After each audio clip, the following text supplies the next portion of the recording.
الحمد لله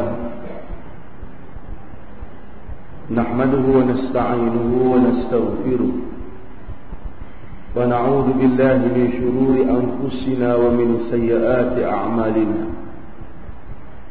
من يهده الله فلا مضل له ومن يضلله فلا هادي له أشهد أن لا إله إلا الله وحده لا شريك له وأشهد أن محمدا عبده ورسوله أما بعد. Hadirin dan hadirat yang dirahmati Allah Subhanahu wa taala. Berikutnya bab sadaq. Bab sadaq. Itu bab mahar. Mahar sadaq asalnya ialah ganti. Ini ganti seakan-akan macam gantilah kerana kita. Walaupun para fuqaha dahulu menyebut ganti ni macam ganti kerana kita lelaki telah menghalalkan kemaluan isteri. Dengan itu maka dia membayar mahar. Al-Quran menyebut wa atun nisaa sadaqatihinna nihlah dalam surah An-Nisa, dan berikanlah kepada wanita-wanita itu mahar-mahar mereka sebagai satu kewajipan. Ini beri mahar ni ada dalam nas Quran dan ada dalam nas sunnah Nabi sallallahu alaihi wasallam. Nabi sebut iltamis walau khatiman min hadid. Nabi suruh sahabatnya nak kahwin tu pergi cari walaupun sebentuk cincin daripada besi. Kalau dah tak ada apa pun carilah, Nabi kata, untuk beri mahar. Dengan itu maka sabit daripada Al-Quran dan Sunnah dan juga amalan umat Islam bermula daripada Nabi SAW, para sahabat sehinggalah pada zaman kita ini memberi mahar. Cumanya mahar ni dalam masyarakat kita orang tak apa tanya. Dia tanya berapa hantaran. Patutnya mahar yang menjadi kewajipan. Sekarang hantaran mengambil tempat. Kami orang bangga lah kalau dia boleh bagi cincin harga berapa ratus ribu lah, berapa kereta. Tak apalah apa dia nak bagi pun, mereka namakan hantaran.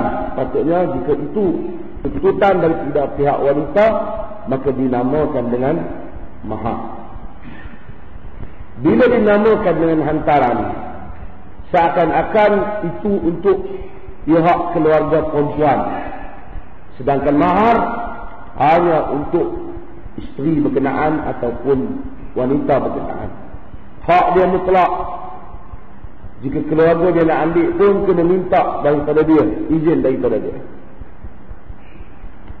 Dalam hadis yang ada di buku ini, hadis daripada Anas bin Malik radhiyallahu anhu yang diriwayatkan oleh Imam Al-Bukhari dan Muslim. An Anas bin Malik radhiyallahu anhu anna Nabi sallallahu alaihi wasallam a'taqa Safiyyah wa ja'ala itqaha sadaqaha. Bahwasanya Nabi sallallahu alaihi wasallam a'taqa Safiyyah wa ja'ala 'ifqaha sadaqaha. Baginda telah merdekakan Safiyah dan menjadikan kemerdekaan dia itu sebagai maharnya. Safiyah binti Huyai binti Akhtab adalah merupakan salah seorang isteri Nabi sallallahu alaihi wasallam. Safiyah ni asalnya daripada anak orang besar Yahudi. Kalau dengan itu maka adalah isteri Nabi daripada Yahudi. Safiyah ni dia adalah orang Khaybar. Kita kena tahu bahawasanya dahulu Yahudi ada di Jaziratul Arab, ada dekat dengan Madinah, iaitu Khaybar. Ada Yahudi Bani Quraidah, Qainuqa, Bani Nadir. Semua Yahudi ni duduk di Madinah. Mereka buat perjanjian dengan Nabi dan mereka biasa, perangai Yahudi ni buat perjanjian dan selalu ni, tak usah kata Nabi Muhammad lah, mana-mana Nabi pun sebelum daripada ini. Bila Quraisy nak menyerang Mekah, mereka pakat dengan Quraisy, sedangkan mereka janji setia dengan Nabi. Banyak kejadian-kejadian menyebabkan Nabi ambil tindakan kepada penduduk Khaybar, Yahudi. Nabi masuk dengan tentera, dan bila Nabi ambil bila perang, maka dalam peperangan ni harta tentera menjadi harta rampasan perang, al-anfal, dan wanita mereka menjadi hamba tawanan. Sebahagian yang dah lama mengaji ini kita selalu sebut dah dulu. Ini salah satu bab yang barat serang Islam. Kenapa Islam membenarkan hamba? Ada dalam Islam ni bab hamba. Sebab tu kita dengar siapa melakukan persetubuhan pada bulan puasa dengan isteri dia kena bebaskan hamba. Buat yang ini bebaskan hamba, buat yang ini bebaskan hamba. Kenapa Islam benarkan hamba? Tidakkah hamba itu suatu nilai yang merendahkan makhluk Allah Ta'ala sejenis dengan manusia, iaitu manusia? Kita tangkap satu orang dan jadikan dia hamba. Tidakkah itu menunjukkan ciri-ciri yang tidak adil yang diamalkan oleh Islam? Jadi kita nak kena tahu sikit sebanyaklah tentang latar belakang hamba ni.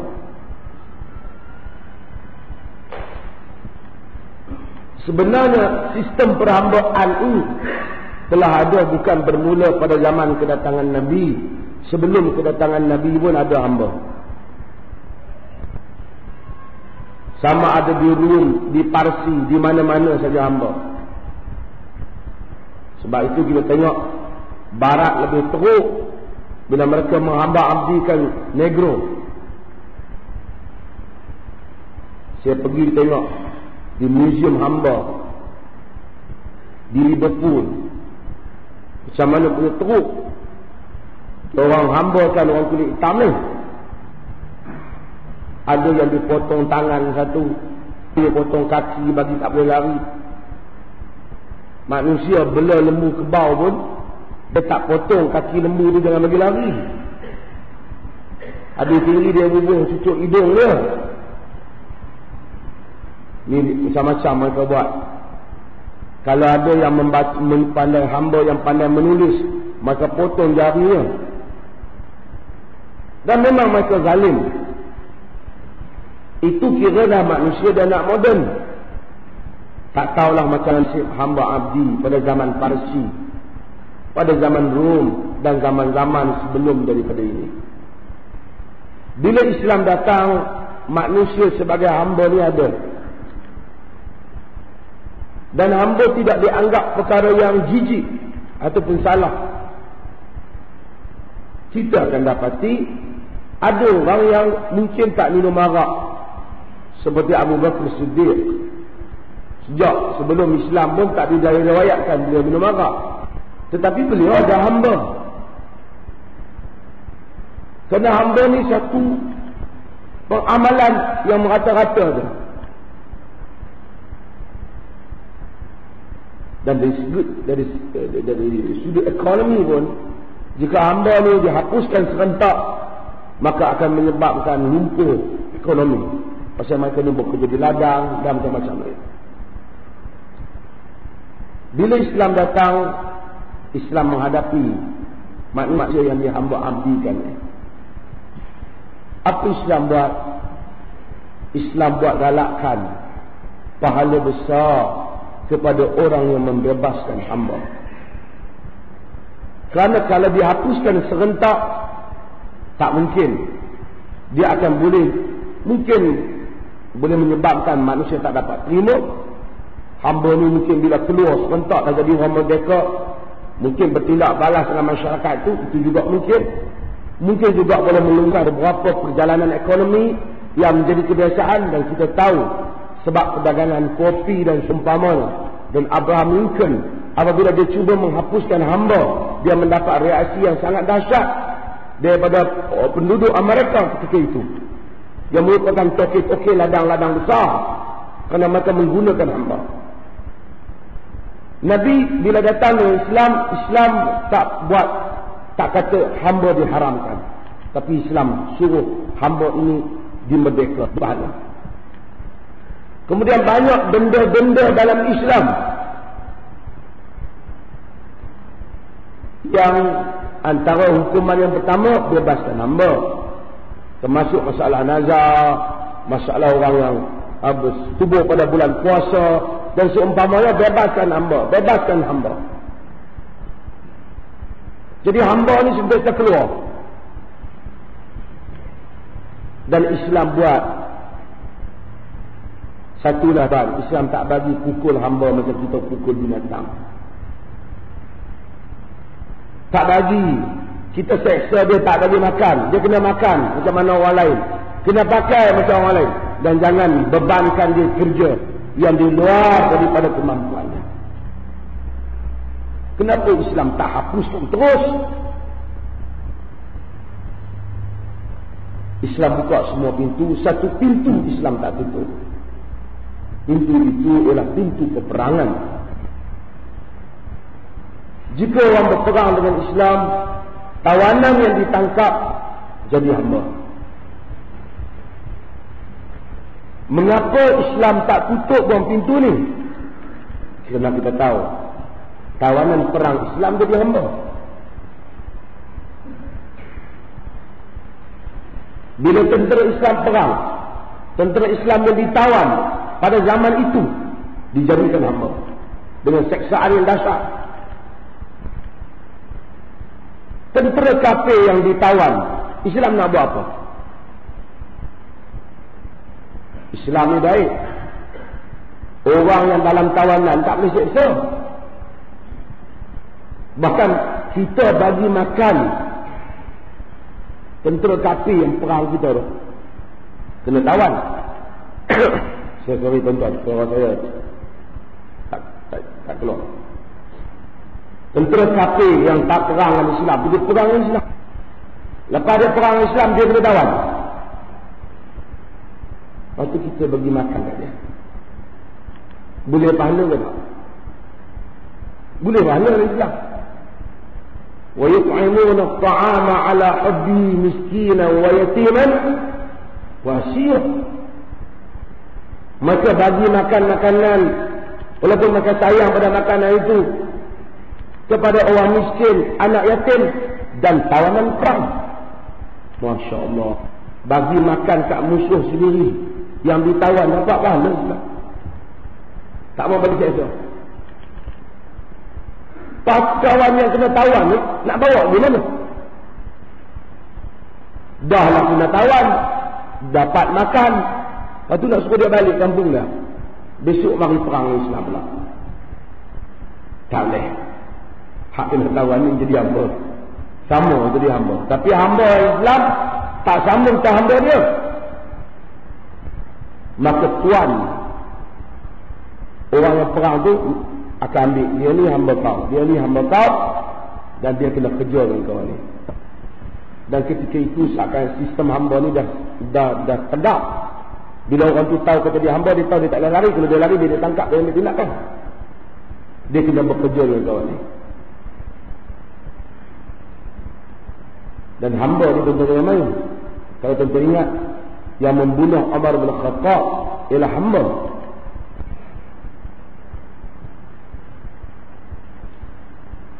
Abu Lu'lu' itu dia hamba. Dia hamba Mughirah bin Syu'bah. Dia pandai membuat senjata.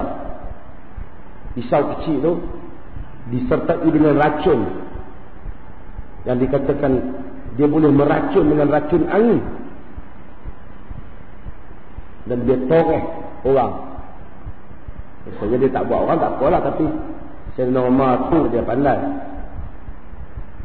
Satu hari dia lalu dengan Sayyidina Umar. Sayyidina Umar lalu dan dia jumpa Sayyidina Umar. Dia kata, Mughirah bin Syu'bah bagi kerja kat aku terlalu banyak, lebih daripada beban aku. Dia hamba lah.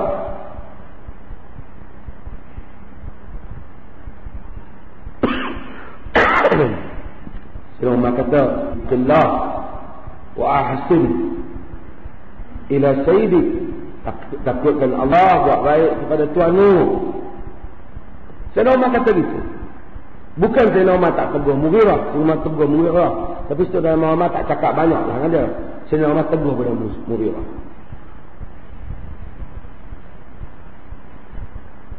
Dia kata, yasi'a adluhu likulli ahadin illa ana. Keadilan dia itu tanggupi semua orang melainkan kepada aku. Dia tak adil pada aku. Satu hari Omar tengok dia sedang asah pisau dia. Omar kata, kau pandai buat pisau. Aku dengar orang cerita. Dia kata, aku akan buat satu pisau untuk kau yang menyebabkan semua orang akan mengingatinya. Sayyidina Umar kata, hamba itu telah menyebutku. Tapi dia tak ambil tindakan Umar. Ternyata bila Sayyidina Umar salat pada waktu ajar, bukan siapa, dia muncul, dia datang ketika Sayyidina Umar sedang salat, dan kemudian dia menikam Umar. Masjid gelap, para sahabat tak nampak Umar kena tikam. Mereka yang di belakang kata, subhanallah, subhanallah. Mereka tak tahu Amirul Mukminin telah ditikam oleh hamba Mughirah bin Syu'bah. Balik pada hamba. Hamba ni ada. Mereka tawanan perang. Yang tawanan perang. Yang mana mereka ni bila jadi hamba kita, hamba ni kejera. Lebih kurang macam labu dengan labinya. Kurang biru, tapi dia pada ada gaji. Ini dia tak ada gaji. Kena buat apa yang Tuan suruh. Dan Tuan boleh jual dia. Aku tak nak hamba ni, aku jual. Saya pun tak tahu kurang dapat ilmu mana, tapi dia tunjuk tentang pasar jual hamba. Yang 3 Abdul tu sebenarnya memang pada zaman Osman pun dijual hamba macam tu. Kalau kita tak mahu hamba tu, dia jual lah. Tak pernah ambil lah kerja dengan dia pula.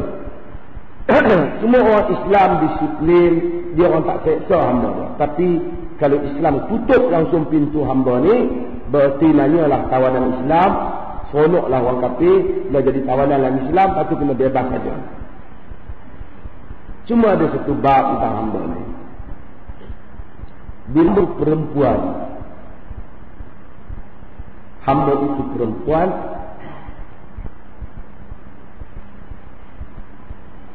dia tidak ada suami, dia boleh digauli oleh tuannya dalam Islam. Maksudnya, tapi dia kena macam, seakan macam akad lah. Ni hamba kau. Orang tahu tu hamba kita lah. Tak adalah akad ni kau tu, dia orang tahu hak tu hamba. Dan kita kan tanggungjawab. Kerana Islam nak ngelak daripada awal. Kalau seorang hamba yang tuan dia buat macam-macam, duduk di dalam rumah tu, perempuan, kemudian Islam kata kalau tuan tu berlaku hubungan seks dengan hamba tu, berarti zina, maka ramailah orang akan terlibat dengan zina. Perempuan duduk dalam rumah, maka hamba boleh digauli. Kalau datang anak bin siapa? Bin tuan dia. Maka Ibrahim binti ibnu Rasulullah, anak Rasulullah yang bernama Ibrahim yang meninggal itu ialah anak kepada Maryam Qibtiyah, hamba Nabi Maryam.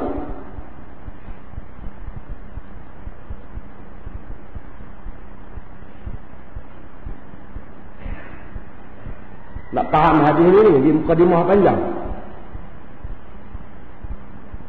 Semasa peperangan Khaybar, Nabi tawan Khaybar.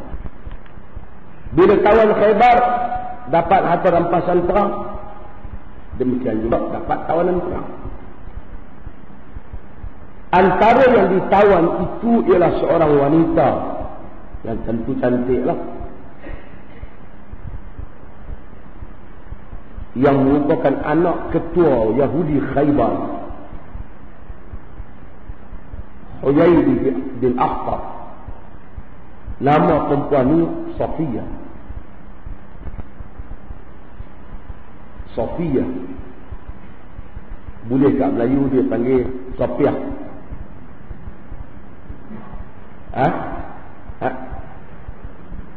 Safiyah. Dia sebenarnya orang Melayu ni dia silap ni, dia suka tukar fa jadi pa. Jadi Safiyah. Kalau dia sebut Safiyah sedap. Kan? Safwan, sedaplah Safwan. Kan? Saiful Islam, Saifun, tak sedap lah. Saifun lagi tak sedap. Saya kata Arab pula dia tak boleh sebut P tu. P tu tak ada Arab, dia ada fa. Pa tu tak ada, dia ada fa. Ada dalam Parsi, ada dalam Melayu. Sebab tu orang Melayu bila tulis pa, dia tiru Parsi. Dia tulis fa titik 3. Yang tu pa. Dia kata kalau titik 1, yang tu fa. Arab tak boleh sebut pa, Arab sebut fa. Dia sebut Arab tak boleh kata Pepsi, dia tak boleh kata satu P. Arab kata Pepsi. Ya. Ya Allah, nasrab Pepsi. Kita sebut Pepsi.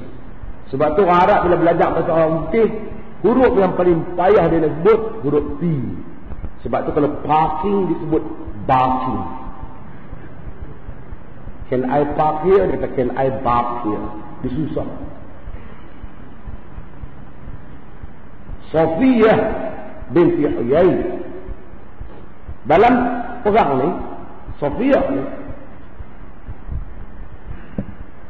Nabi bagi, masa Nabi bagikan tawanan perang ni, Nabi bagi kepada seorang sahabat yang segak, yang Dihyah ibn Khalifah Al-Kalbi.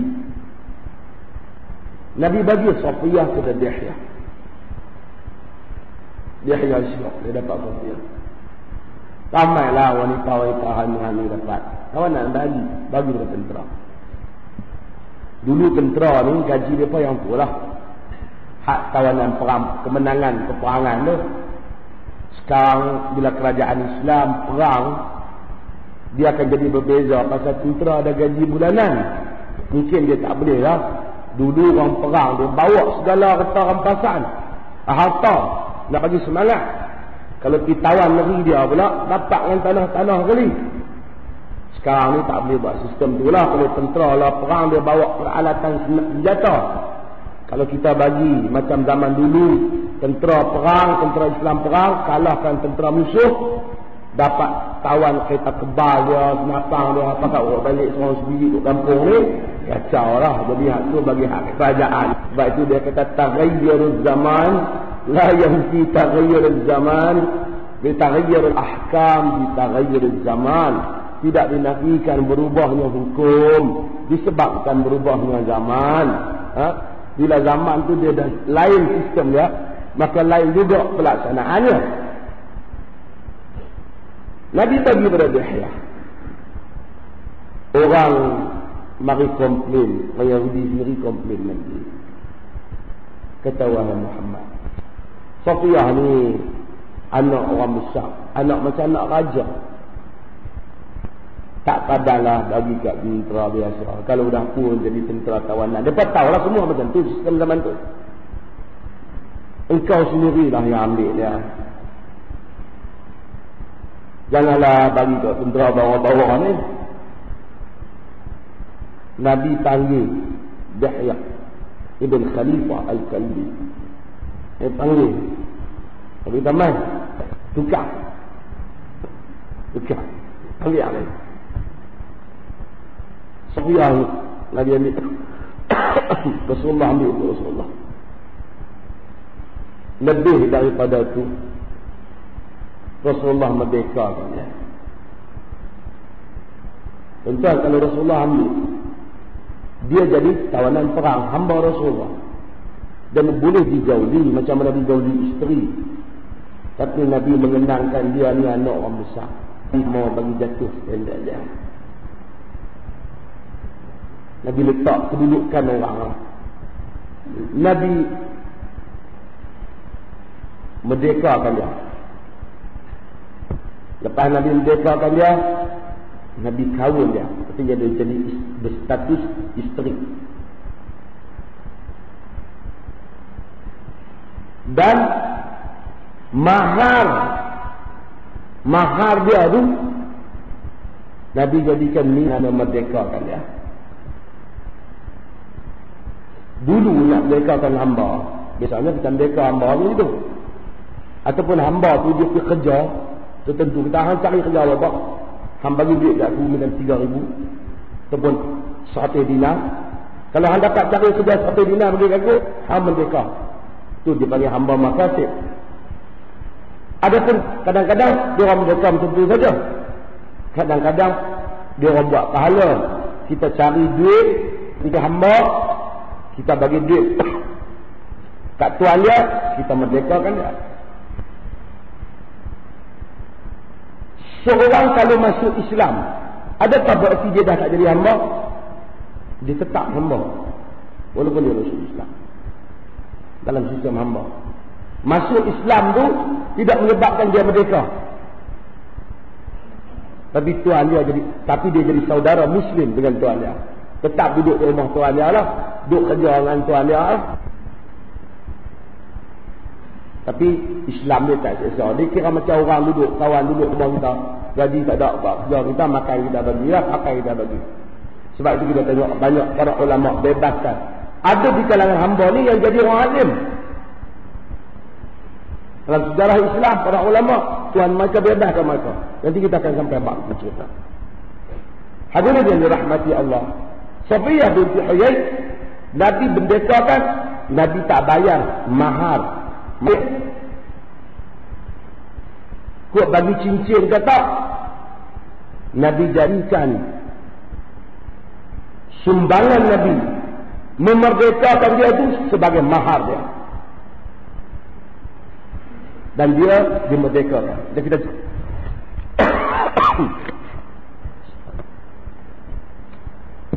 saya sebut segera, dia dimerdekakan, dan yang menyiapkan dia pada malam kahwin dengan Nabi, malam pertama dia tu, yang menyolekkan dia, yang solekkan dia ialah Ummu Salamah. Ummu Salamah. Ummu Salamah ni isteri Nabi juga. Tolong solekkan Safiyah binti Huyai. Ada dua orang yang kes macam ni. Seorang lagi isteri Nabi, Juwairiyah bintul Harith. Juwairiyah ni dia seorang wasatid yang datang menuntut kepada Nabi supaya dimerdekakan kabilah dia yang berperang menentang Nabi.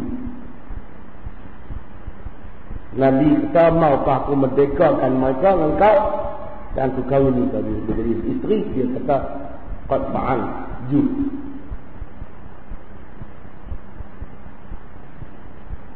Dan kes Safiyah ni awal daripada itu. Balik ke kes Safiyah ni, akhirnya saya nak sebut sikit Khaybar. Dan Khaybar ni ada sejarah, tuan-tuan.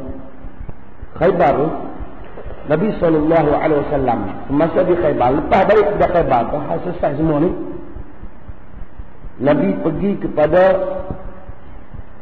satu orang perempuan nama Zainab bintul Harith. Oh, tak ingat tanya Harith. Syekh dah tanya pada Abdul Harith. Dah hadis Abdul Harith dia nak rejak. Imam Al-Albani, riwayat dari Tirmizi dan Imam Ahmad tentang cerita setan tu bernama Abdul Harith. Dibaik tangan. Zainab bintul Harith dia panggil Nabi di jamu kambing. Nabi, dia jamu kambing. Nabi suka makan kambing. Ada orang dia tak makan kambing, tapi bukan sunnahnya. Orang tahan ni tak makan kambing, hang ni tak ikut sunnah lah. Tuan soal yang ni jibiliyah. Ini jibiliyah. Selera orang tak sama. Kita hormat Nabi, tapi bukan dah kita tak lalu nak makan kambing nak buat. Jangan saya makan kambing. Kok ada orang tak makan kambing kan? Dia kata dia tu tak ikut sunnah, tak minat makan kambing. Nak buat, kerana selera tak boleh sama.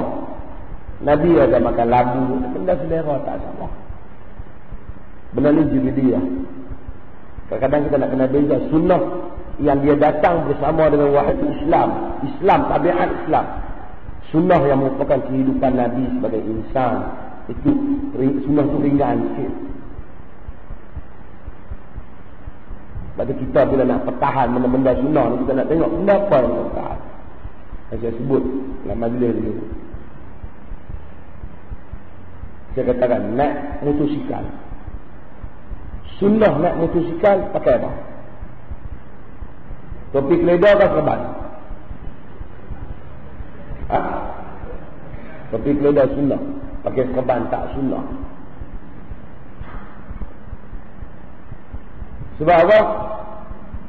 Sebab naik motosikal bahaya. Maksud kedatangan Islam, antara benda penting Islam nak jaga nyawa. Islam larang kita campakkan diri kita ke dalam kebinasaan. Wala tulqu bi aydikum ila tahlukah, jangan campakkan diri kamu dalam.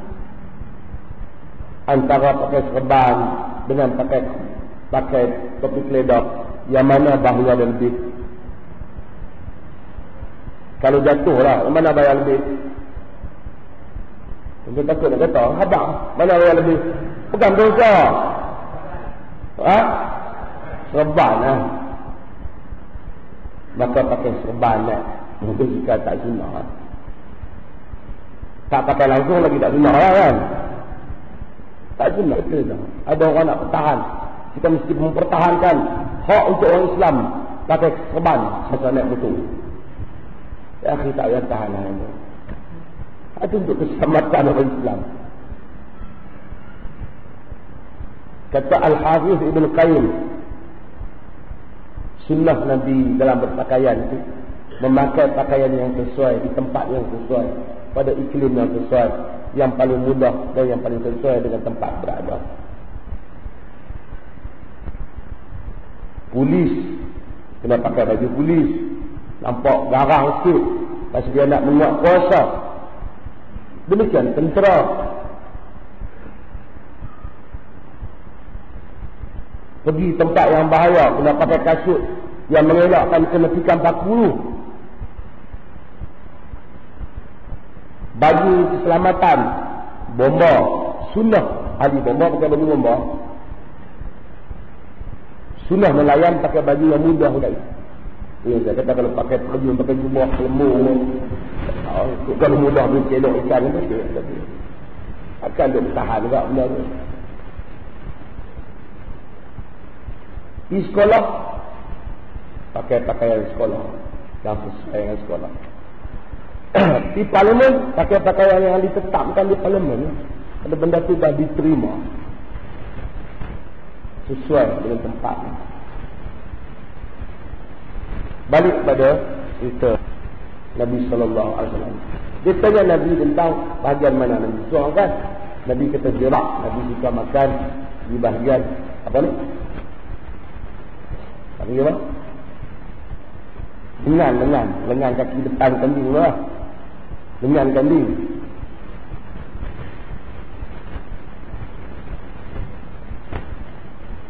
Dia bubuh racun bagi banyak lengan. Dan dia bubuh semua badan kambing. Dia Nabi SAW makan. Dan kemudian bila Rasulullah makan, duk punya. Rasulullah diberitahu ada racun. Dan Nabi ludah. Nabi kata daging ini bagi tahu tu, kata dia beracun. Sahabat-sahabat Nabi lain yang makan bersama dengan Nabi, ada yang mati. termasuk urusan. Perempuan dia kata, aku saja nak tengok kalau hang betul Nabi, hang tahu kata ada racun. Riwayat kita tengok berbeza-beza. Nampak macam riwayat Nabi maafkan dia. Sebagian kata Nabi ambil tindakan. Riwayat maaf itu lebih banyak. Nabi yang kita lihat, Nabi maafkan dia. Cuma Nabi ambil tindakan bunuh dia barangkali apabila matinya sahabat Nabi yang lain. Artinya dia termasuklah hukum membunuh orang. Tapi Nabi semasa nak meninggal sehari dua, Nabi kata, la azalu ajidu at-ta'am alladhi akaltu fi Khaybar wa hadha al-awan wajadtu inqata'a abhari min dhalika as-sam. Al-Hadis Bukhari. Nabi kata, aku sentiasa rasa sakit disebabkan daging yang aku makan di Khaybar yang banyak tahun, dan sekarang sampai masa yang terputus saluran urat-uratku disebabkan racun. Sebab itu para ulama sebahagian menyebut Nabi ni di kalangan syuhada. Nabi ni mati syahid kerana salah satu sebab sakit Nabi itu ialah kesan racun wanita Yahudi di Khaybar. Yang racun Nabi SAW. Nabi ini kena racun.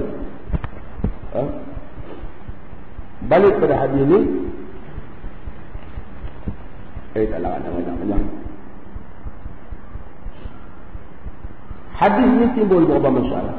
Dibincangan di kalangan para ulama. Pertama, tak ada masalah, kita semua tahu mahar wajib. Kemudian mahar ni diberikan dalam bukan bentuk harta. Sekarang dalam hadis ni bukan dalam bentuk harta, bentuk apa? Sumbangan Nabi. Memerdekakan dia. Dia dah tawanan Nabi berdeka. Sumbangan itu Nabi jadikan mahar. Boleh tak nak bagi faham? Satu nak kahwin dengan lelaki, dia kata mahar dia, hang siapkan rumah aku ni bagi sebiji. Dia ni tukang rumah, barang aku beli, hang tukang rumah, tolong buat semua rumah ni bagi siap, paku semua bagi siap. Hak itulah mahar. Kalau nak upah kena bayar juga lah kan. Jadi tak apa, hang tak payah ambil upah kat aku, tapi aku jadikan itu mahar. Mahar aku, orang dia kata. Jadi hang nikah aku tu mahar. Boleh ke tak? Kita faham? Buat syaitan lebih senang lah. Hang perbaik ekor aku bagi siap, kira yang itulah mahar. Jadi pemain kereta, hang tu buka kereta ni, pasang bagi elok balik. Nak pergi kedai tu mungkin tinggal 500-600, terus 1000, hang perbetul balik wayar-wayar dalamnya. Aku kira yang itulah mahar. Boleh ke tak? Timbul perbincangan hebat di kalangan para fuqaha disebabkan hadis. Ini dipanggil fiqhul hadis. Benda kita nak ambil kesimpulan daripada hadis. Di kalangan mazhab, banyak juga di kalangan imam mazhab kata tak boleh. Mahar kena ada mata, nilai harta. Dan ada yang menyebut 3 dinar, tak boleh kurang berapa dinar.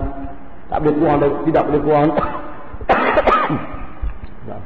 Tidak boleh kurang daripada 12 auqiyah. 12 auqiyah itu adalah kadar yang terendah Nabi kahwinkan anak dia.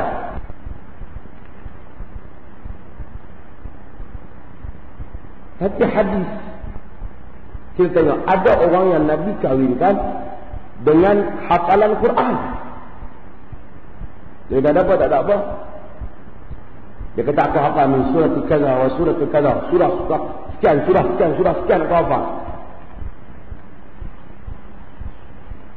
Nabi kata zawwajtuka bima 'indaka min al-Quran. Aku kahwinkan kau berdasarkan Quran ni ada berapa? Maksudnya lepas ni hang ajak Quran tu. Quran tu kat dia. Pada zaman tu bukan semua orang hafal Quran. Bukan ada jual Quran je ni. Jadi orang nak tahu Quran kena orang ajar. Aku kahwinkan kau dengan kau mengajarkan dia Quran. Perempuan setuju. Dia panggil mahar tu manfaat. Bukan harta, tapi ambil manfaat. Ummu Sulaim, dia kahwin dengan Abi Talha. Dengan mahar dia dengan Abi Talha masuk Islam. Ulama bincang panjang, bolehkah mahar-mahar macam ni? Banyak ulama mazhab kata macam tak boleh. Itu khusus untuk Nabi. Sebahagian mereka kata boleh. Saya berpendapat macam Al-Hafiz Ibn Qayyim kata. Hadis-hadis menunjukkan berdasarkan persetujuan perempuan. Kalau yang perempuan tu kata yang itulah benda yang paling dia teringin, bermanfaat yang dia nak. Aku kahwinkan dengan hang. Misalnya, dengan syarat hang bagi ajak aku satu teknik tertentu umpamanya. Kursus tertentu. Ilmu hang ada tu ajak aku. Itu mahal yang aku mau. Kalau perempuan rasa benda tu lebih bermanfaat daripada segala benda lain. Tambah pula kadang-kadang sebagai ilmu zaman sekarang. Kalau nak dapat kena bayar ribu. Bolehkah itu dijadikan mahar? Ibn Qayyim kata, kalau perempuan itu setuju dan dia yang mahu macam tu, maka boleh dijadikan mahar. Pada pendapat Al-Imam Ibn Qayyim dan beberapa ramai dengan ulama. Di kalangan mereka kata ada kena mahar ni ada tahap rendah tertentu. Seperti Imam Malik, dia letakkan tahap tertentu. Di Malaysia ni yang kita tengok mahar RM80, mahar apa tu, dia pegang pendapat mazhab yang menyatakan mahar paling kurang sekian-sekian. Tapi bolehlah untuk barangkali untuk nak elak kot daripada orang keliru, nak kira orang lain ambil kesempatan. Tapi kalau ada orang kahwin, dia kata mahar dia, saya mahar yang saya mau daripada awak ialah awak mesti buat siapkan rumah saya yang belum siap. Contoh ingat tak Nabi Musa alaihissalam, dia nak kahwin, dia kahwin, pak tu, bapak wanita tu syaratkan supaya dia bekerja. Ini adalah perbincangan di kalangan para fuqaha dan ada dua mazhab yang besar dalam masalah ini, masalah mahar. Wallahu ta'ala alam. Saya nak berjawab sini tak ada lebih. Dan ini adalah pendapat di kalangan yang saya sebut tadi. Dan kisah Nabi SAW ada beberapa bab. Dan apabila wanita itu redha dengan mahar itu, maka dia dianggap. Saya tentu sikit masalah redha dalam tulisan baru ni saya. Kami baru ni di IKIM dengan Presiden PAS, Parti Keadilan, Makna Manuti dan saya dan beberapa orang lagi dijemput sebagai muzakarah pakar. Walaupun laporan akhbar tu kurang tepat sedikit. Tetapi saya nak sebut kawan. Kita macam mana pendirian isu nama Allah Ta'ala itu kita dah sebut, iaitu kita mau garis panduan yang mengelakkan misuse, mengelakkan salah. Dan ada beberapa orang politik bertengkar dalam masalah ni. Dia kata siapa yang reda orang bukan Islam guna nama Allah, siapa yang izin orang bukan Islam guna nama Allah, bererti dia telah reda dengan kekufuran. Saya nak jelas tuan-tuan, ada beza dalam Islam ni antara izin dan reda. Ini satu bab yang penting. Sesuatu yang kita izinkan belum tentu kita reda. Pemerintah Muslim mengizinkan penganut agama Buddha membina satu ibadat dia di kampung sekian-sekian. Adakah pemerintah Muslim itu reda dengan agama Buddha? Dah. Itu izin, bukan reda. Kemungkinan izin itu reda. Ada kita izin dan kita reda sekali. Itu ada. Tapi bukan semesti setiap yang diizin itu dia reda. Saya selalu buat contoh dulu. Bapa dia tak bagi anak dia pinjam kereta, anak dia berurut juga. Pak ni tak bagi, pak orang lain semua lagi, saya nak keluar malam ni, bising lah, lemah pak dia pun. Ambil kunci kereta, bagi kat anak dah. Nah, pergi. Dia abang kat kawan dia, dia kata, pak aku izin aku pakai kereta dia malam ni. Benarkan aku pakai kereta dia. Orang tanya pak dia, memang aku bagi, tapi aku kan reda. Meluat dia bising kan? Boleh jadi. Izin isteri, izin suami kahwin betul lagi. Bukan semestinya reda orang perempuan tak orang kan. Apa yang diizin tu belum tentu dia reda. Apabila kita izin, belum tentu kita reda. Kadang-kadang kita izin disebabkan hak dia. Hak dia. Dia kata dah nak nikah sangat, tak bagi pun untuk mau sign dia.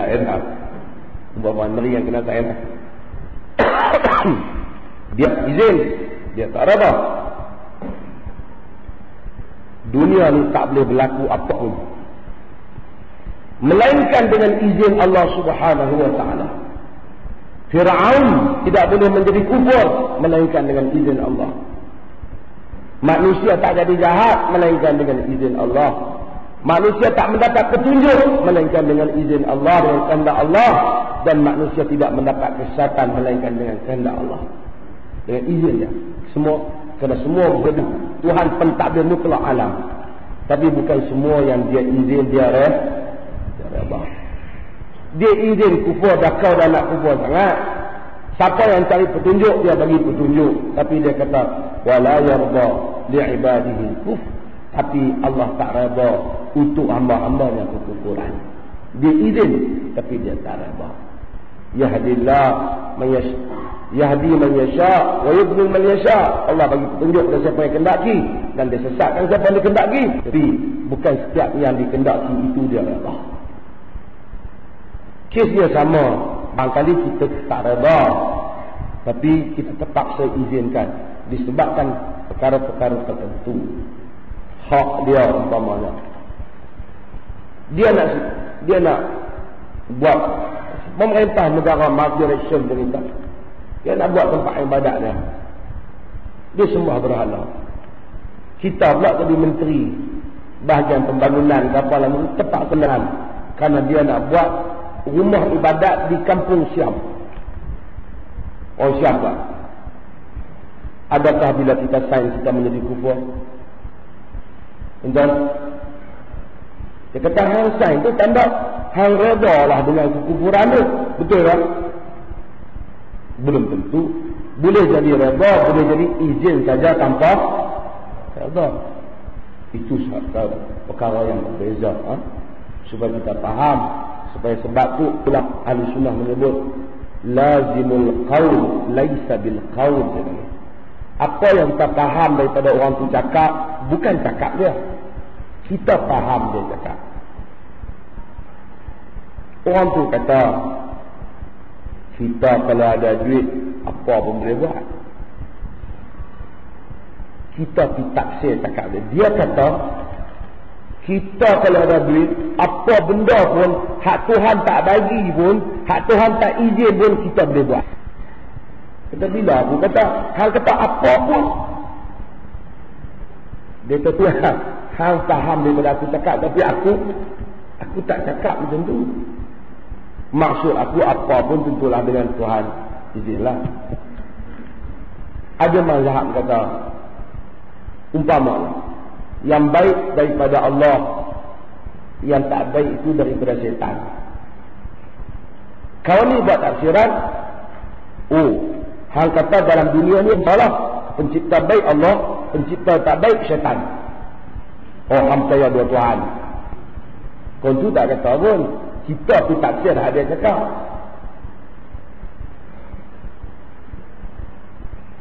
Macam orang kata pendapat tentang kunut subuh ni hadisnya tak berapa kuat. Hang kata Imam Syafi'i bodoh lah. Dia yang kata dia bodoh kaidah. Dia pergi buat tafsiran. Orang baru jauh cakap hadis tu ulama kata tak berapa kuat. Dia pergi buat tafsiran. Adalah mengkok-mengkok dunia ini. Tuan-tuan, sebab tu ulama kaedah dalam fiqh dan akidah kata lazimul qaul laisa bil qaul. Apa yang kita rasa itu maksud dia, bukan semesti itu maksud dia. Sebab tu bila kita nak buat lain, kita mesti tahu Islam suruh kita adil. Kita kena ambil, kita kena tahu apa hak dia maksudkan. Ada aku faham macam tu tak? Kalau orang ada kata pendapat sebahagian amalan yang dibuat oleh orang Melayu ni hadisnya tak berapa kuat. Dia kata ulama Melayu hak tak boleh bunuh kepala semua pakai bodoh. Dia kata dia bunuh kita. Kita kata tak kuat. Hang tu tak fair. Berapa banyak Imam Syafi'i menyalahi pendapat Imam Malik. Bukan Imam Syafi'i kata Imam Malik bodoh. Tapi dia kata dalam penghujahan dalam masalah itu tidak kuat. Bodoh ni orang tak ada ilmu. Kadang-kadang orang tu ada ilmu tetapi terlepas pandang, terlepas kaedah penghujahan, berbagai-bagai ayat. Allah. Ada soalan?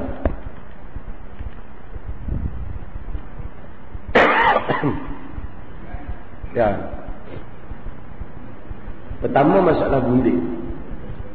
Tuan-tuan, kita bukan boleh tangkap orang jom hampir jadi hamba aku mau tak? Ini tu berdeka orang. Banyak senang habis perempuan. Jumpa perempuan hang macam mana? Kita nak kahwin pada lagi hang jadi hamba aku 5 hari tak kita merdeka hang. Bukan itu. Hamba ni mesti proses hamba. Orang tu ditangkap dalam medan peperangan. Atau memang dia asal hamba daripada tangan tawanan orang lain yang kita beli. Adapun pergi ambil orang menjadi hamba, ambil orang jadi hamba adalah diharamkan. Dia haram. Dan hasil daripada Islam bebaskan hamba. Tak ada hamba. Yang timbul hamba ialah apabila dalam sejarah yang agak moden ini, apa yang berlaku di Amerika lah penghambaan orang kulit hitam. Orang kulit hitam ni penghambaan ni memang dahsyat. Puak-puak kulit putih ni dia pergi di Afrika tu memang pergi cukup buta gitu kan. Tengok dia ni duk mancing ikan kau, duk tangkap ikan kau, ambil tangkap bubuh tangkap haiwan. Bubuh rantai apa semua, tarik naik kapal, bawa pergi dia bawah. Tu yang dikatakan kelompok obat memang teruk lah orang. Hari ni zaliman. Itu Islam dah awal menghapuskan benda ni. Apa? Untuk Gang of New York. Lebih kurang.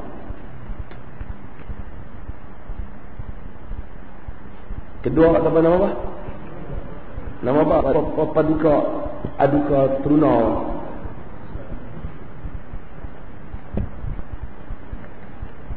Saya jadi ya orang yang mati ada kan. Tapi kalau kita nak kata, kita kata ada hidup baru tanda berani kan. Satu baru boleh ubah. Orang tu mati nak kata pun tak dia masa dia hidup baru lah. Tuan-tuan, orang Melayu ni berjiwa feudal. Ada parti politik tertentu dia menguatkan sistem feudalisme. Supaya orang Melayu ada kelompok manusia di kalangan Melayu yang tak boleh sentuh, tak boleh ditegur, tak boleh kita ketahui berapa belanja yang dia belanja daripada harta rakyat, berapa harga. Dan kita kena tahu apa yang dia buat, siapa yang dia pukul, siapa yang dia tendang. Tapi alhamdulillah benda tu seketika dah hampir nak hilang. Sekarang mari balik orang Melayu semua duk tunjuk semangat-semangat. Kononnya inilah teras kekuatan Melayu. Teras kekuatan Melayu Islam, bukan semua sistem-sistem ni.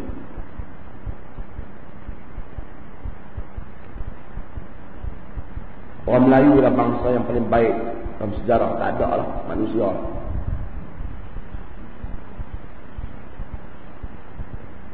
Artinya kalau raja-raja Melayu nak berterima kasih kepada rakyat, kalau raja-raja dalam dunia terima kasih kepada rakyat, raja-raja Melayu lah yang patut berterima kasih kepada orang Melayu. Di Eropah mereka buang. Apabila mereka maju pemikiran, mereka buang sistem beraja. Tapi di Melayu, apabila British datang, raja-raja di setiap negeri Melayu menjual negeri mereka kepada British. Pulau Pinang ni siapa jual? Kan? Raja Kedah telah jual pada, itu asalnya sebahagian daripada Kedah dijual kepada Perancis lain. Cuma tak berapa lama lah jual sekadar ada bulan dan bintang macam tu je. Bila dijual, banyak negeri yang sebenarnya, dan semasa kemerdekaan nak berlaku, sebenarnya orang Melayu terpaksa memujuk raja-raja Melayu supaya bersetuju dengan kemerdekaan. Yang Melayu tak. Mereka masih selesa dengan hubungan mereka dengan British dan seumpamanya. Tapi bagi orang Melayu itu, setelah merdeka, mereka tabal balik raja-raja yang menjual negeri pada British itu untuk kembali menjadi raja mereka. Artinya ini satu bangsa yang paling baik dibandingkan semua. Bukan paling baik lah, paling apa saya tak tahu, tapi paling bagus ya dibandingkan semua ada. Tadi kena akta apa-apa.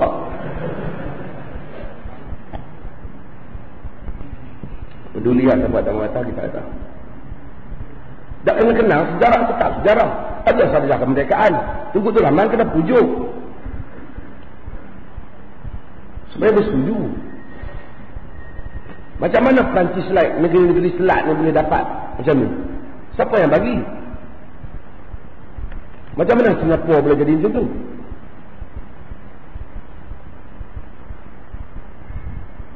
Yang ada ialah perang. Faham berperang dengan Perak lah. Mereka perang antara satu sama lain. Bila British datang, British bagi macam-macam. Jadi, tapi kata kepada yang mati tak patut. Itu dah habis dah cerita. Masa tu hidup lah kalau nak kata pun. Kata pun dengan bentuk yang ilmiah lah, akademik lah. Tun Mahathir kata banyak.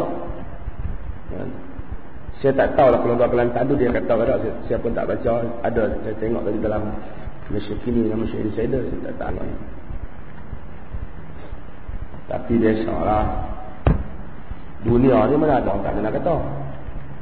Manusia ni kaki kata memang ramai dengan internet ni. Tak ada nak buat apa.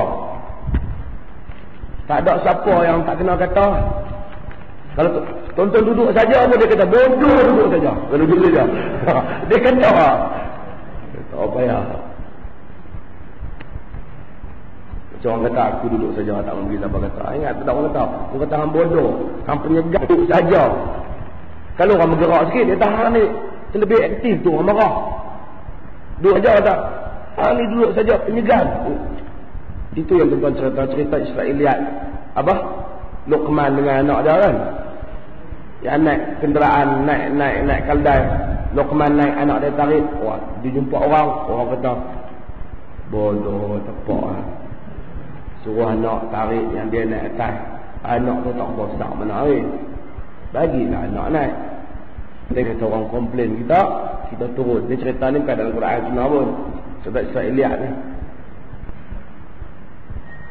Dia suruh anak dia naik, dia tarik, jumpa kampung lain kata jalan lah. Kamu dia kata bodoh kok jadi hamba anak. Dia dah tua dia naik, suruh anak tarik.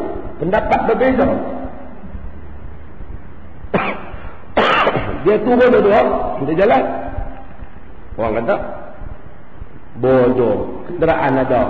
Salah seorang naik kan boleh guna faedah. Yang dua-dua berjalan siapa suruh? Ada. Dia katakan nak dia naik dulu. Naik jalan pergi kampung lain, orang kata bodoh dulu orang. Sebenarnya menatang. Dah seorang ikut menatang naik bercelapak pada orang. Dia katakan ada tak guna. Lagi dua semua harap orang kata. Kok mana pun kata. Dan ni kita so kira orang lah. Kita kira kita. Kita membuat begitu. Kita membuat cara Tuhan reda. Sudah. Hak nak kira di akhirat. Kalau kita bukan mereka. Yang nak kira Allah Ta'ala. Apa pandangan Ustaz tentang suami yang sambung isteri jika berlaku kesiaan?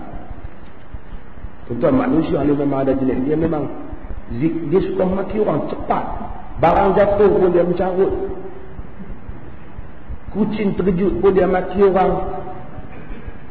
Sampai saya sebut ni. Esok potong rakaman ni.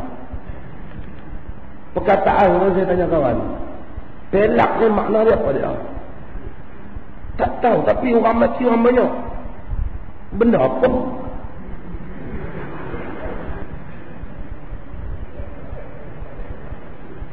Punya banyak perkataan maki ni. Nabi kata dalam hadis Muslim, ya'midu ahadukum yajlidu imra'atahu jaldat al-'abd fala'allahu yudaji'uha akhir yaumih. Ada di kalangan kamu yang pukul isteri dia macam pukul hamba. Lepas tu tak malu, akhir belah malam setubih dia pula. Kadang-kadang, tapi jangan berlaku pada hak main mengaji lah. Kalau tak setuju pun abang tak setuju lah. Tak apa, bahasa tu tegas. Hampa tak fikir lama. Tak apa, tapi jangan buat pula. Nak sebut menteruk. Kata nuduh-nuduh. Maki. Kata dia tinggal anak kecil tu pun cekap lancar dia maki orang. Belajar nampak lah. Kita kalau mak dia, pak dia boleh maki orang lain kuat sangat. Jangan tuan-tuan. Laisa mu'min bitta'am wala syattam. Bukan orang mukmin jenis cercong maki hambur orang, bukan duk buat keluar perkataan hulu-hulu. Nak tegas dengan isteri kau, nak tegas suami boleh tegas, tapi buat keluar perkataan yang terpilih, yang menunjukkan kita tegas tapi terpilih. Pasal apa setiap kali maki nak kena sebut babi mama? Heran. Sebut khinzir lah apa, sebut anak, sekarang sebut anak haram. Anak haram ni berat dia. Anak dia sendiri dia boleh kata anak haram. Ada orang dia boleh mengatakan anak haram, dia panggil anak dia anak haram.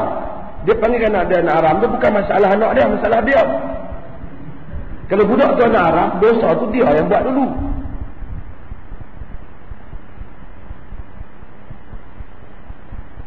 Ini ya tuan-tuan.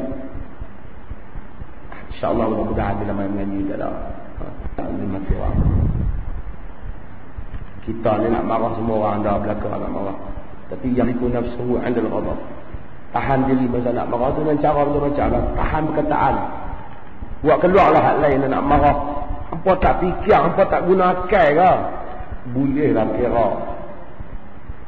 Awal hampa tak mau guna akal ke? Oi, fikirlah sikit. Tak apalah. Weh bengong tolong balun tu dia. Tu. Berat.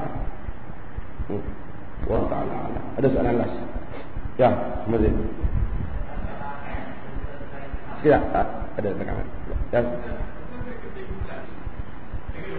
Terima kasih. Ini persoalan yang hari itu kita sebut. Kita ada dua keadaan. Pertama, Allah pada kita dan Allah pada musyrikin Arab tidak sama. Walaupun rujukan mereka masalah tauhid rububiyah itu kepada supreme being,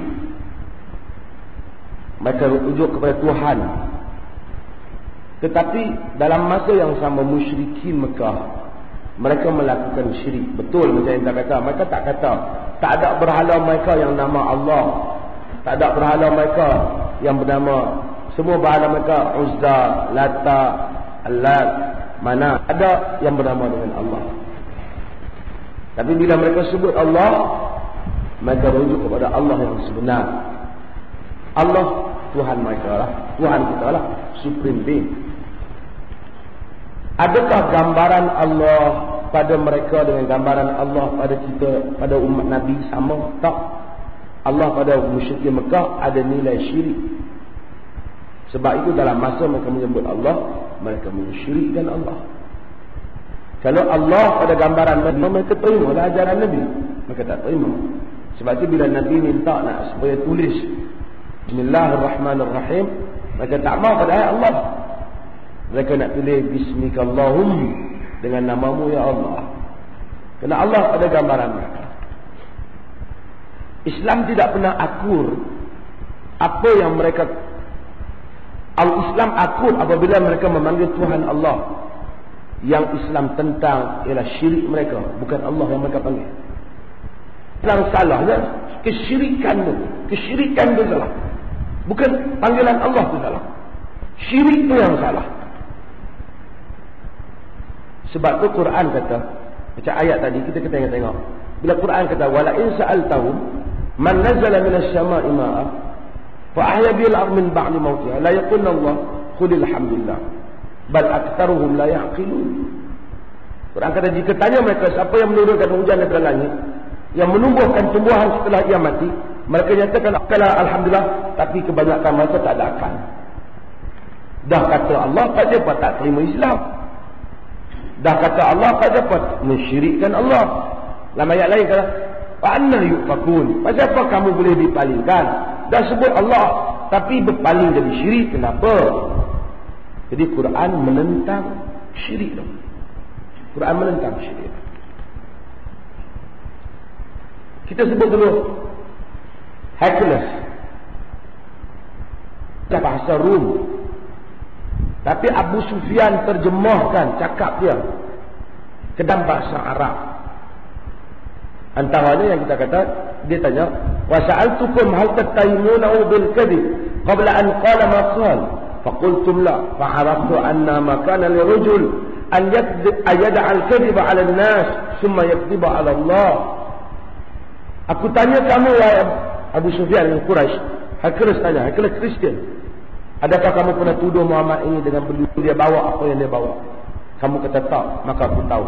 Tak mungkin seorang yang telah meninggalkan berdusta dengan manusia tiba-tiba berdusta dengan Allah.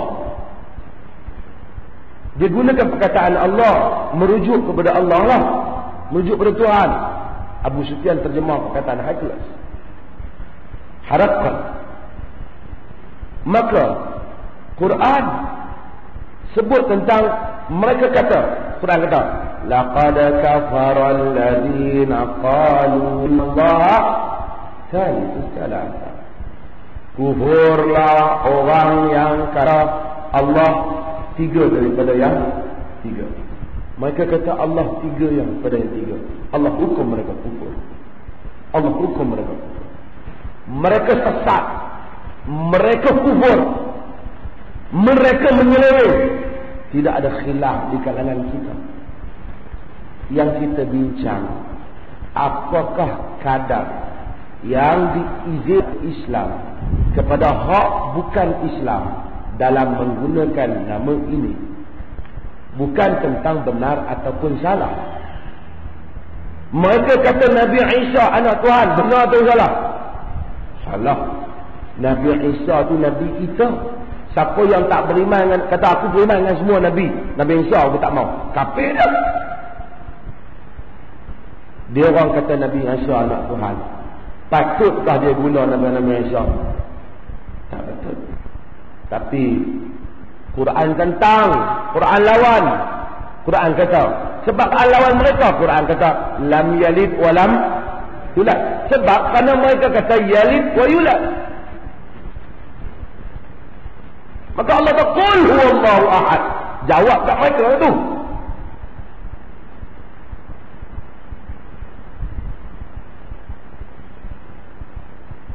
Jadi soal Kristian sesat, soal mereka guna nama Nabi Isa, seleweng nama Moses, seleweng nama Abraham, seleweng nama semua ni, kita tak beza. Kita tak beza. Yang kita beza ni, apakah banyak mana kadar yang agama Islam ini benarkan mereka guna. Kadar itu. Adakah di samping penyelewengan itu mereka boleh guna? Seperti mana mereka telah guna nama Nabi Isa, adakah kita akan ban mereka daripada guna Nabi Isa ataupun tidak? Ataupun kita tak perlu ban, kita istiharkan itu satu kesesatan, kekufuran, kesyirikan. Itu saja beza. Kita tengok kepada tabiat Quran. Walaupun apa pendapat, saya macam minggu lepas saya tunjuk Bible yang Arab kan, dia dah ratus tahun. Ada Bible, ada buku doa Jordan Memang dia panggil Ya Allah, Ya Qudus. Dah lama. Tapi yang masa yang sama, sekali dia panggil anak pula. Sekali dia panggil Tuhan Bapa. Saat anak, saat Allah. Dia klik. Sebab itu dia dinamakan dengan musyrik. Macam mensyirikkan Allah. Percaya Allah, tapi mensyirikkan Allah. Ini yang dibincangkan. Kadar itu. Kadar itu dibincangkan oleh sebuah kerajaan. Ikut. Semua mereka tak boleh guna. Semua ni bohong. Semua ni agama palsu. Tetapi dalam keadaan Allah kata marah kepada mereka, fawailul lil ladzina yaktubuna al-kitaba bi aydihim thumma yaquluna hadha min 'indillah. Celaka orang yang tulis kitab dengan tangan mereka, kemudian katakan ini daripada Allah. Itu bukan kitab daripada Allah. Mereka selewengkan Injil menjadi Bible. Book. Bible bukan Injil. Mereka selewengkan. Allah marah. Allah kata mereka kufur. Allah laknat ahli kitab. Banyak ayat. Tetapi Allah kata wa ta'amul ladzina utul kitaba halal lakum. Makanan ahli kitab lakum. Dia yang marah ahli kitab. Laqad kafara, Allah kata lam yakunil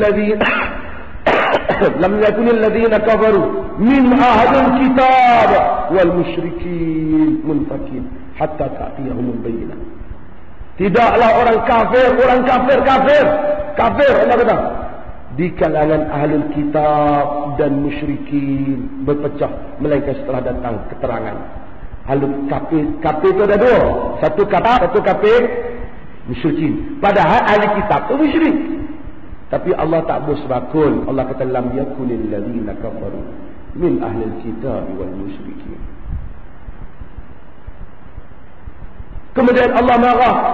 Allah kata mereka seleweng kitab. Allah janjikan azab. Wa ma qatalu wa ma salabu. Kamu tak bunuh dia, kamu tak salib dia, walakin syubbiha lahum. Mereka tak salib Isa, mereka tak bunuh dia, mereka keliru, mereka kufur. الذين كفروا من أهل لعن الذين كفروا من أهل الكتاب لعنة أهل الكتاب على لسان داود وعيسى بن مريم. Dilaknat ahli kitab di atas lisan Daud dan Isa bin Maryam. Lu'ina alladhina kafaru min Bani Israel. Dilaknat ahli kitab di kalangan Bani Israel. Bani Israel tu pengikut oleh ahli kitab. Lu'ina alladhina kafaru min Bani Israel ala lisani Daud wa Isa bin Maryam. Dia silap. Dilaknat apa di kalangan Bani Israel. Bani Israel itu ikut Nabi Musa. Tapi kena laknat sebab menyeleweng. Tapi Allah kata boleh makan sembelihan mereka.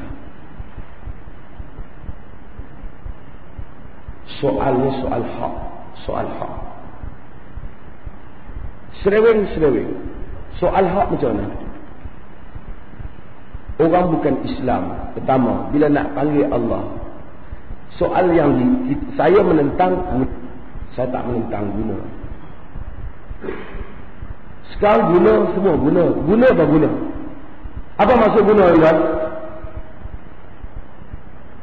Apa maksud guna? Selangor tu kata orang bukan Islam tak boleh guna Allah.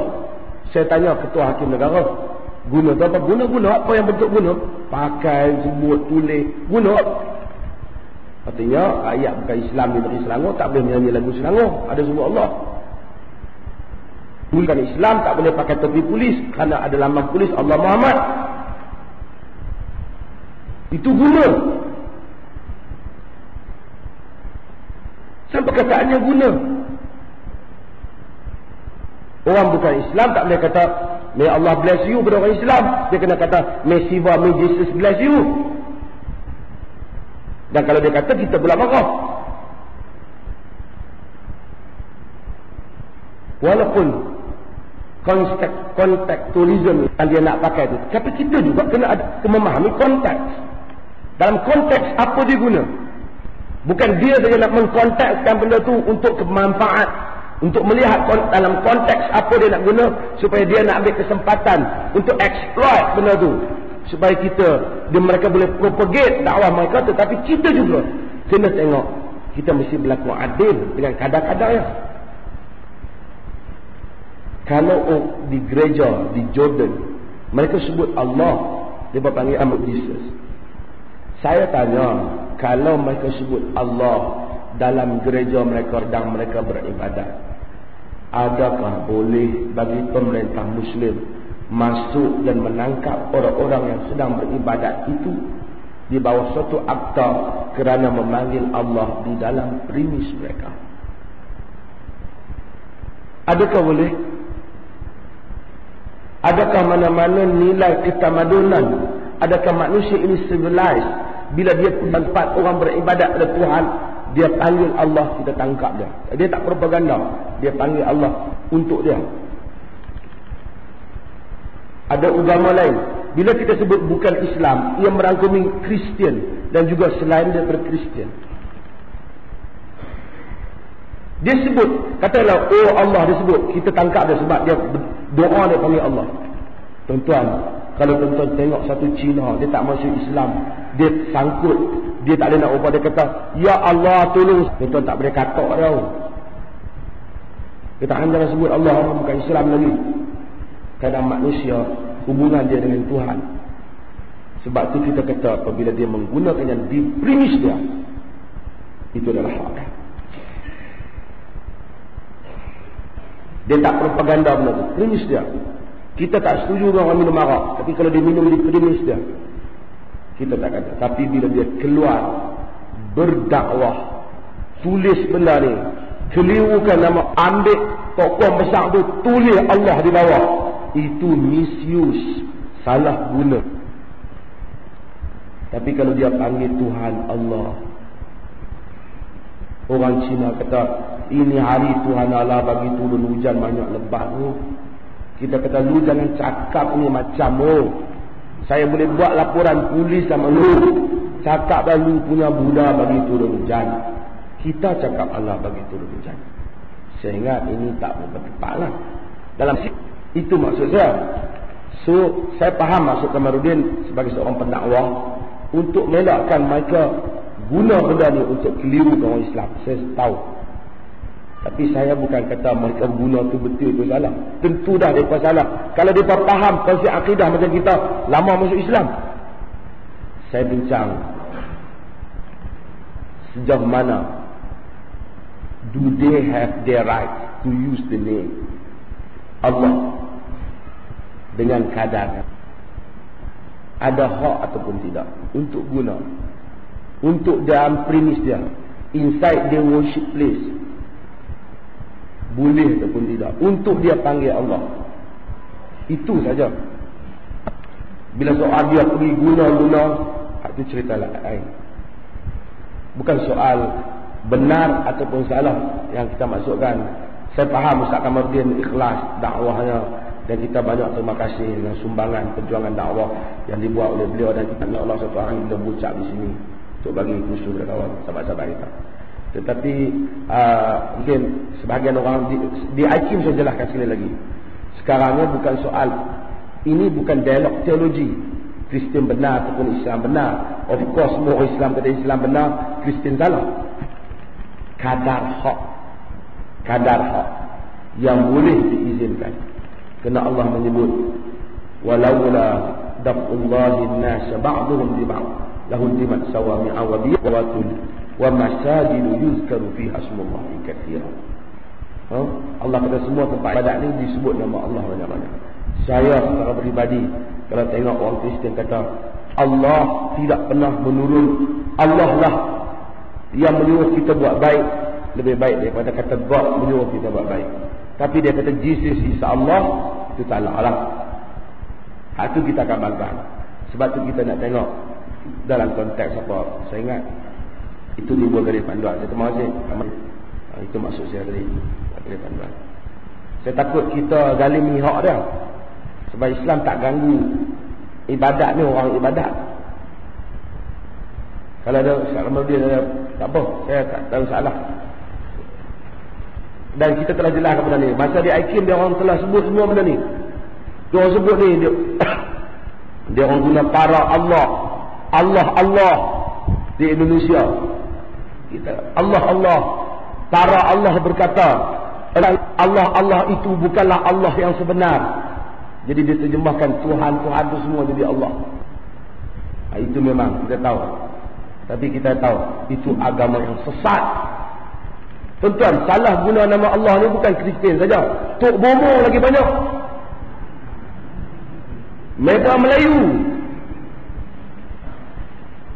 Mereka guna nama Allah salah. Geng-geng silat tu guna nama Allah yang Quran salah. Banyak. Salah guna semua kita tentang. InsyaAllah. Ada tak kabar ni? Ya.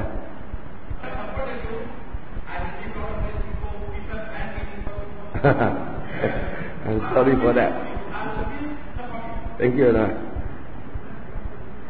Tak, ini benar tuan-tuan.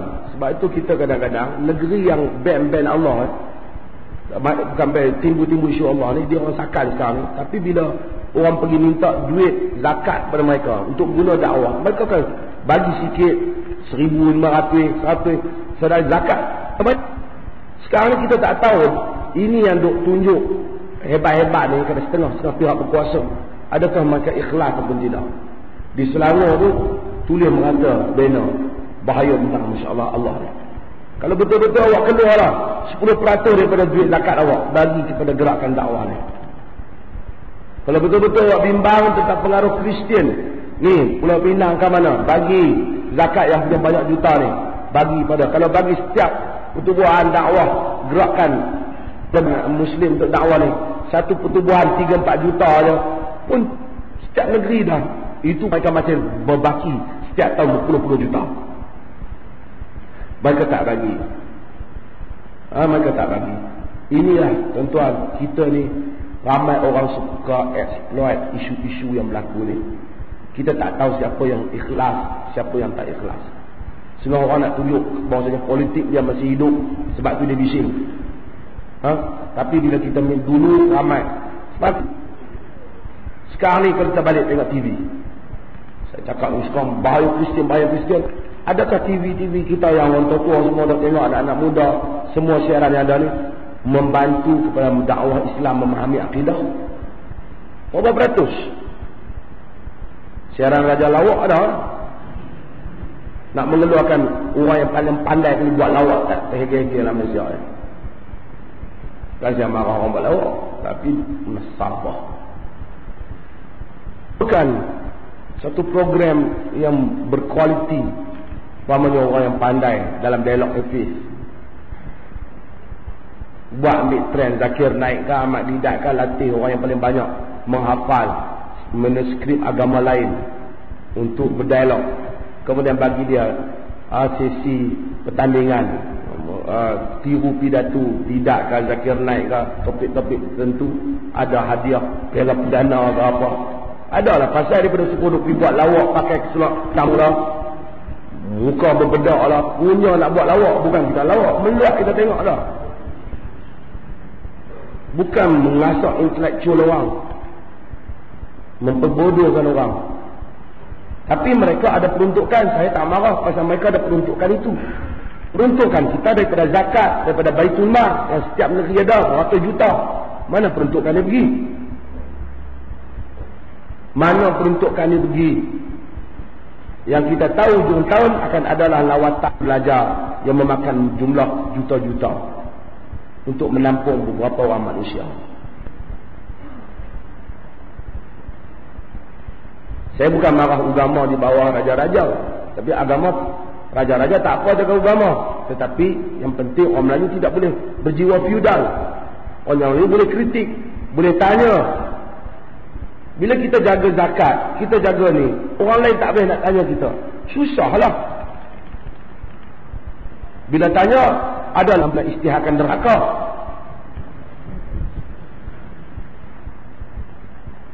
Ini masalahnya. Sebab itu, tuan-tuan tengoklah, habis isu nama Allah ni, isu habis, senyap. Sama ada dia orang akan boleh guna tak ikut peraturan apa saya tak tahulah. Mestinya tunggu isu lain pula bising. Sebab tu saya kata filem fitnah. Filem kartun Nabi tu, kartun. Orang kata apa? Kartun tu lah yang di Ngakis tu lah.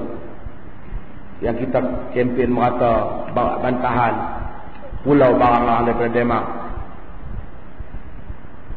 Dulu sebahagian puak-puak tu yang hari ni pun buat demonstrasi kan. Mereka tu bukan bagi orang buat demonstrasi. Kes kartun tu lebih clear. Tak bagi. Kerana bila ada masalah politik baru mereka buat demonstrasi. Mereka mengambil kesempatan politik. Kita mengharap tu Islam tak boleh bangkit dengan orang politik. Islam akan bangkit dengan pendakwah. Orang macam Kamarudin, orang macam gerakan-gerakan dakwah yang berdakwah tanpa mengira sama ada mereka dapat kursi, tak dapat kursi, mereka untung, mereka rugi, maka meneruskan dakwah ni, Islam akan bangkit dengan orang-orang yang ikhlas ini, insya-Allah. Kita adalah benteng daripada benteng-benteng Islam, dan kita akan mempertahankan benteng Islam ni di mana kita berada. Ramai orang boleh demonstrasi pasal mereka boleh marah, tetapi kita belum tahu muka itu akan tunggu pada hari Islam meminta darah mereka dikorbankan. Dan kita mendoakan kita akan pertahankan Islam dan konsisten daripada hari, dan kita akan adil. Tapi apabila hari Islam minta darah pun mesti dikorbankan, insya-Allah kita akan tunggu untuk mengorbankannya. Mudah-mudahan